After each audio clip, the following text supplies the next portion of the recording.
Bom dia, telespectador da TV Candidez. É com muita alegria que nesse sábado, nesta manhã, nós possamos pedir licença a você para entrar no seu lar, na sua família e levarmos essa sala virtual apresentando mais uma edição do programa Espírita Nova Era. Esse programa é uma realização da AME, Aliança Municipal Espírita de Divinópolis.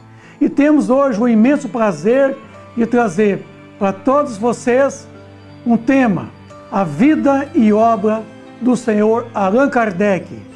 Vamos falar quando e onde ele nasceu, como era o seu nome de batismo, qual era a sua formação acadêmica.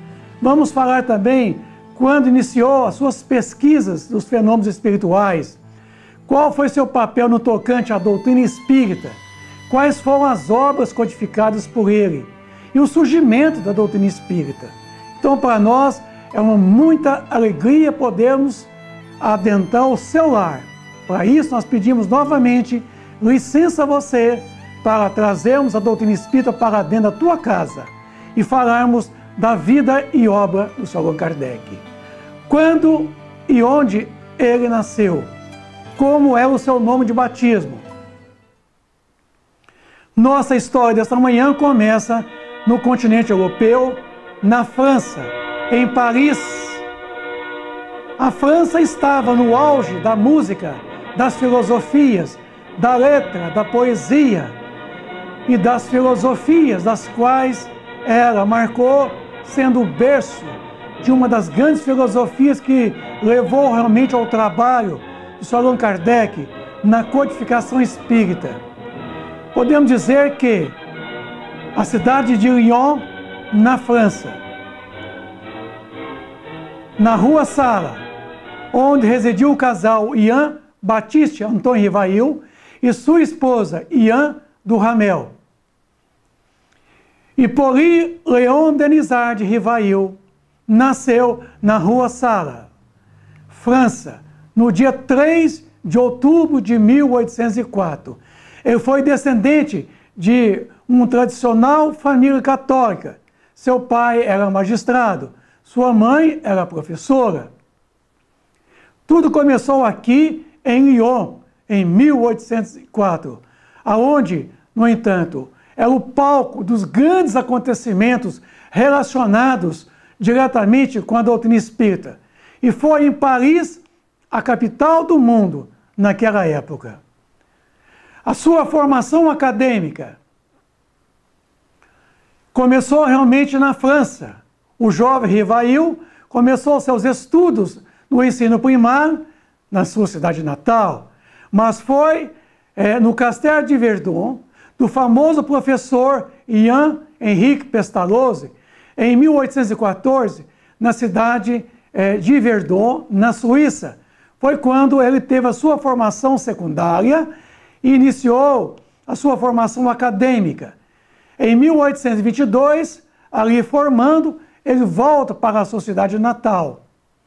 Mas foi no Castelo de Verdun, na Suíça, foi que ele foi aluno de um grande pedagogo chamado Ian Henrique Pestalozzi, que é um dos seus professores. Pestalozzi era discípulo de Rousseau, e Pestalozzi, com certeza, é um renomado pedagogo francês que ensinou o senhor Hippolyte Léon Denisard Rivail, conhecido como professor Denisard a partir de então, como sendo os principais ensinos acadêmicos, foi através de Pestalozzi. Podemos dizer que Pestalozzi, ele teve na sua formação um grande mestre, Rousseau. Rousseau era um grande pedagogo, filósofo, um homem de uma envergadura espiritual bastante elevada e que foi justamente ensinar um dos maiores pedagogos, Pestalozzi. E Pestalozzi também ensinou um dos grandes pedagogos franceses, conhecido como o Sr. Hippolyte Léon Denisard Rivail. De volta para a França, a partir do ano de 1824, ele então vai conhecer a sua digníssima Amélie Gabriel Baudet, e ali casara com ela, no ano de 1832, reafirmando com ela um amor de vidas passadas, cujo comprometimento mútuo de auxílio para religarem de maneira tão assim profunda e apropriada, porque ambos tinham um compromisso, ela ajudando ele e ele realmente sendo o centro, o pivô de todo o fenômeno da codificação espírita kardeciana. Residiram então o casal nessa rua e ali viveram um certo período. Mais tarde mudaram para a rua Sèvres e ali o senhor Allan Kardec, já um grande pedagogo francês, ele já escrevia algumas obras.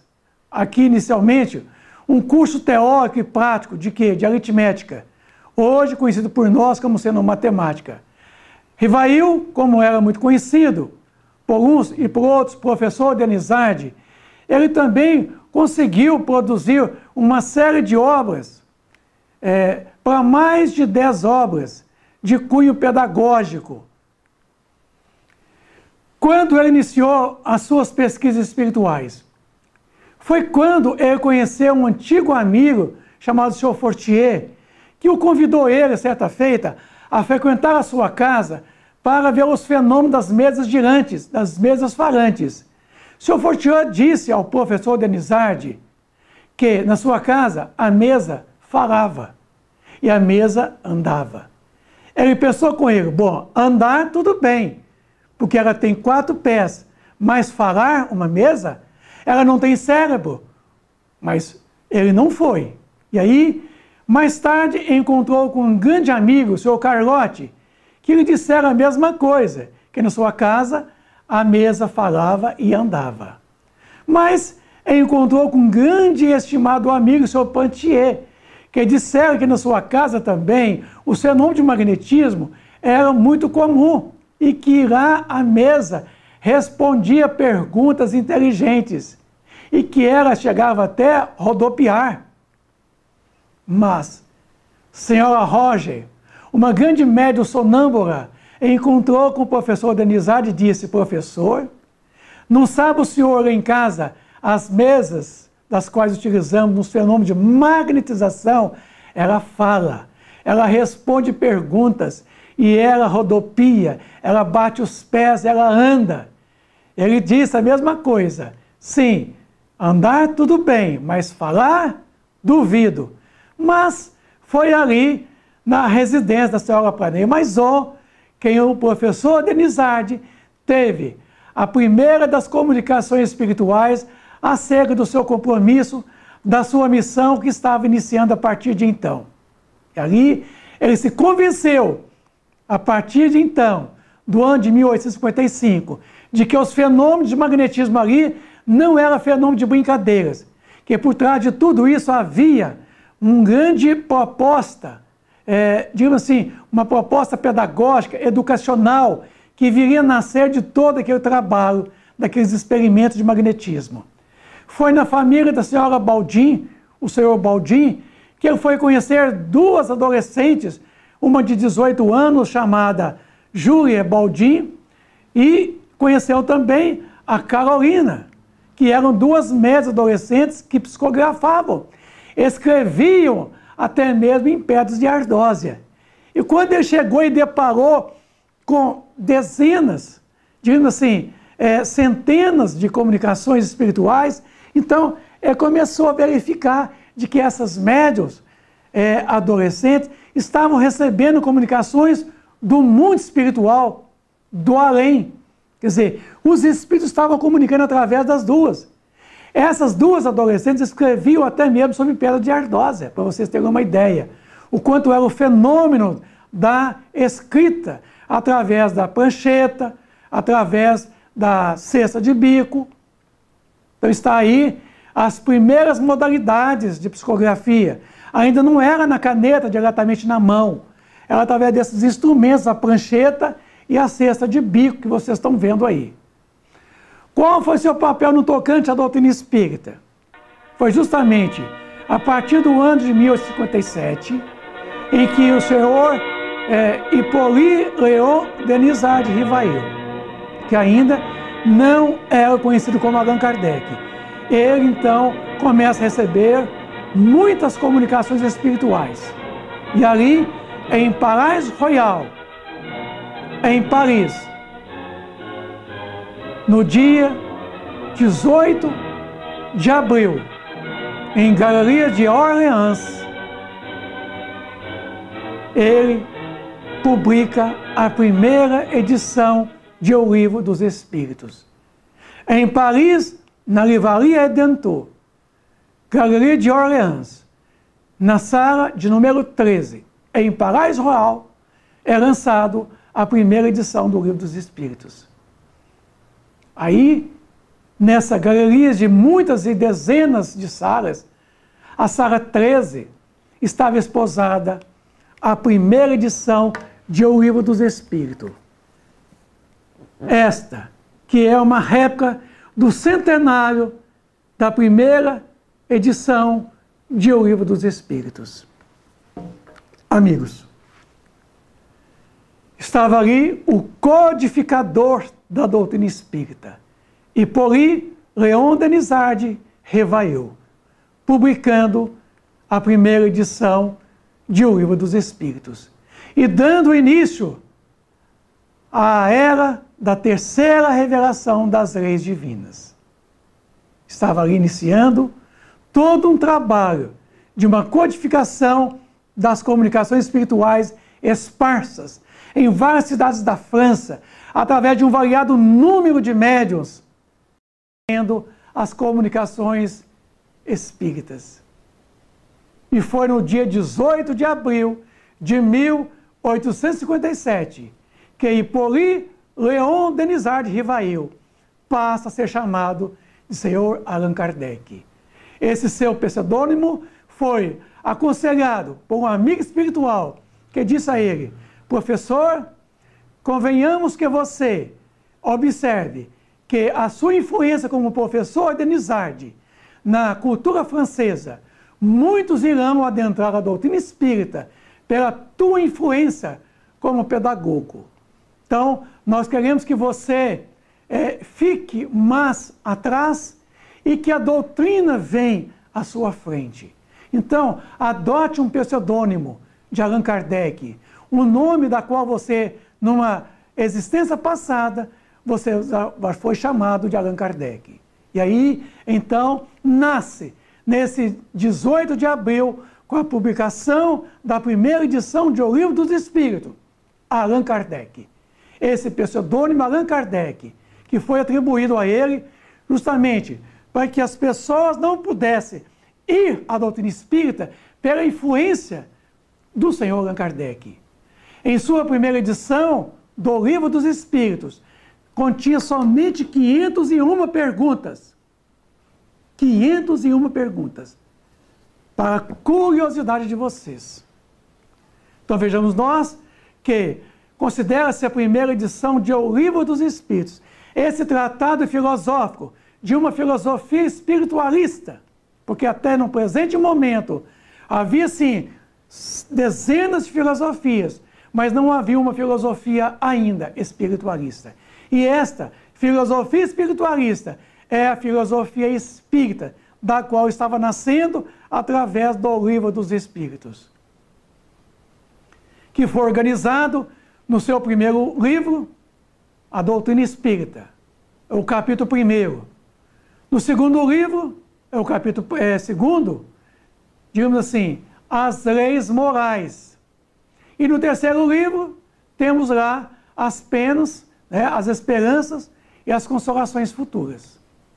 Então vejamos nós que no dia 16 de março de 1860 é lançado a segunda edição de O Livro dos Espíritos, contendo aí 1018 perguntas. Tá? Então, vejamos nós que passado 3 anos depois, lhe é lançado então uma segunda edição mais completa, mais contextualizada do que a da primeira edição. Aí está uma comparação Na primeira edição, nós tínhamos 501 perguntas. Na segunda questão, nós tínhamos de 1018. Na primeira edição, nós tínhamos 24 capítulos. Na segunda, 29 capítulos. Na primeira, nós tínhamos as perguntas e respostas em colunas. Na segunda, perguntas e respostas em sequência. Na primeira edição, nós tínhamos o quê? A forma apostilada. E na segunda, os comentários e esclarecimentos. Na segunda edição, nós tínhamos a introdução, como na primeira. Os prolegômenos, que é um prefácio de uma obra científica. No primeiro livro, o livro da primeira edição, o Livro dos Espíritos, era chamada Doutrina Espírita. Era o chamado primeiro livro. Na segunda edição, no primeiro livro, digamos assim, as causas primeiras. Na segunda edição, o segundo livro, tratava, assim, das leis morais. Mas na segunda edição, passou a ser chamado o mundo espírita, ou o mundo dos espíritos. Na primeira edição, o terceiro livro era Esperança e Consolações. E na segunda edição, no caso, desse livro, são as leis morais.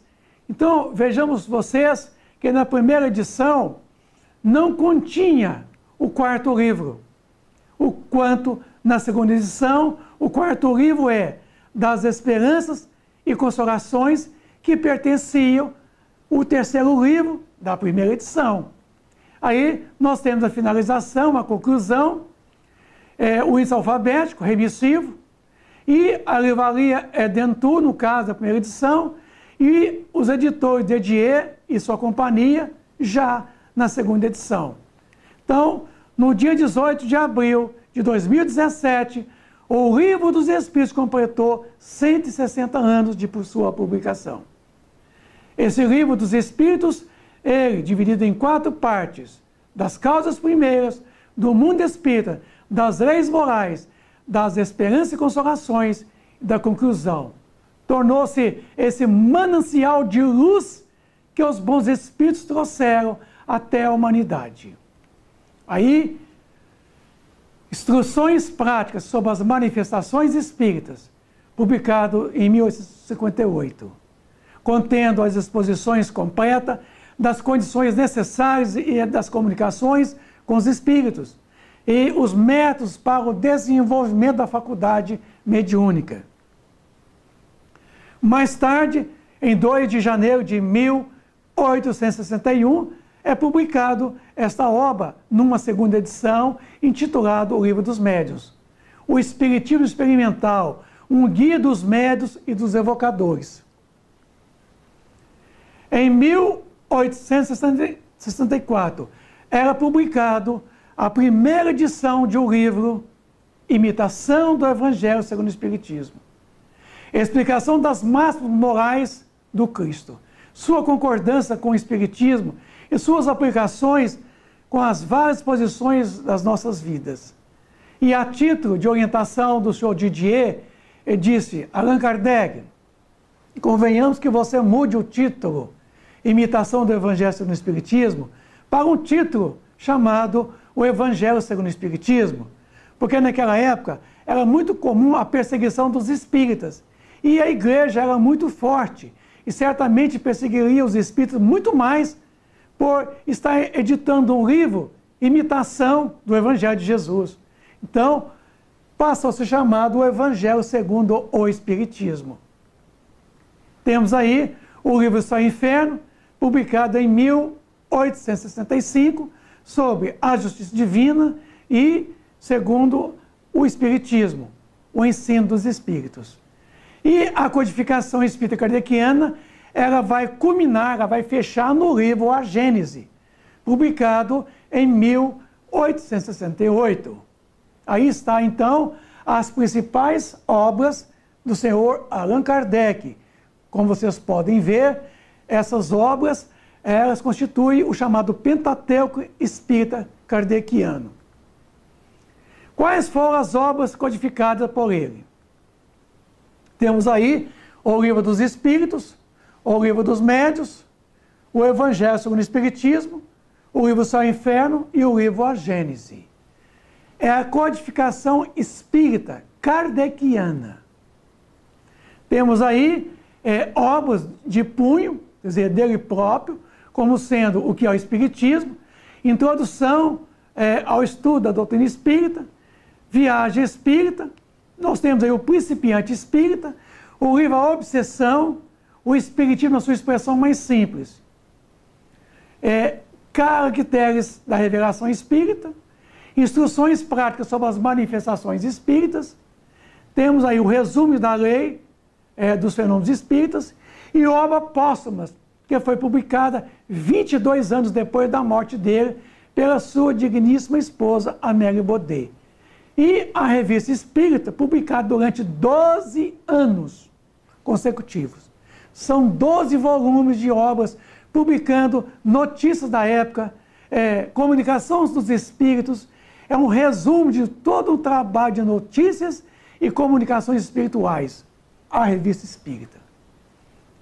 O livro que é o Espiritismo é uma obra da qual Allan Kardec ele é questionado por um sacerdote, por um cético, quer dizer, por homens da ciência. E a Revista Espírita de Estudos Psicológicos, maravilhosa revista, contendo aí vários periódicos da época, comunicações esparsas, vindas de outras cidades, foram inseridas na Revista Espírita. Então são 12 volumes dessas obras. O Jornal de Estudos Psicológicos. Fundou-se a Sociedade Espírita de Paris no dia 1º de abril de 1858. Fundou, então, essa sociedade, que é o primeiro centro espírita francês no mundo, por toda parte. É a primeira instituição espírita. Aí está uma carta da qual ele escreveu ao delegado pedindo autorização para abrir-se a Sociedade Espírita de Paris, o primeiro centro espírita. E aí, meus amigos, chega o final da missão de Allan Kardec. Ele, em 1869, um aneurisma pega ele de surpresa. E no dia 31 de março de 1869, desencarna, aos 65 anos de idade, Allan Kardec, Hippolyte Léon Denisard Rivail, com seu pseudônimo, Allan Kardec. E ali, a sociedade francesa sentiu muito com a sua morte, porque o Allan Kardec teve que interromper os seus trabalhos de publicação de assuntos espíritas. Que sua esposa, Amélie Baudet, mais tarde, continuou a publicação de muitas outras comunicações esparsas. Foi enterrado aí, juntamente a grandes outros homens das filosofias, da ciência. Um homem, sua vida, sua obra, seus talentos ficam para sempre. Se existe um modelo, exemplo, seguido de bom senso, eis aí o senhor lyonês, Hippolyte Léon Denisard, conhecido por vocês todos como Allan Kardec, o codificador da doutrina espírita, que veio dos espíritos. E ele organizou metodicamente e lançou elas todas organizadas. Assim, meus amigos, este é o homem, Allan Kardec. Na semana que vem, o programa Nova Era estará dando prosseguimento a esta fala sobre a vida e a obra de Allan Kardec. Não perca, no próximo sábado, às 9h30 da manhã, a segunda parte, Vida e Obra de Hippolyte Léon Denisard Rivail, conhecido por todos nós como Allan Kardec. Tenham todos um bom dia, repleto de muita paz, de muita alegria. Que Jesus ilumine a todos e que a sua luz adentre o teu lar, iluminando, fortificando a todos vocês. Um grande abraço, muita paz, muita luz e a Aliança Municipal Espírita de Divinópolis agradece a audiência. Bom dia para todos.